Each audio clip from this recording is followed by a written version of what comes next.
बिस्मिल्लाहिर्रहमानिर्रहीम। मछली के आज़ा के नाम, ज़ाहिरी आज़ा के नाम।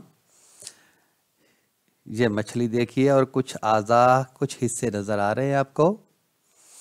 पहला है मकदी माही पर। मकद कहते हैं जहाँ मछली पाखाना करती है, उसके साथ जो पर है। और ये है दुमी माही पर, मछली की दुम के साथ जो पर है। और ये हैं पुश्ती माही पर, मछली की पुश्त पर जो पर है।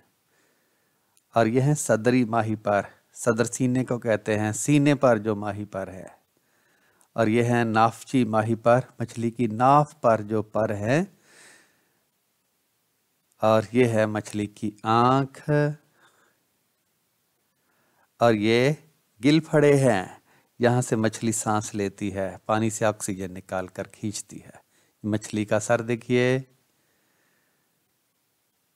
और ये है जानबी खत, मछली की एक जानब लंबी लकीर है। और मुंह देखिए मछली का। और ये गिल पोश है, गिलफड़ों के ऊपर एक पोशिश है।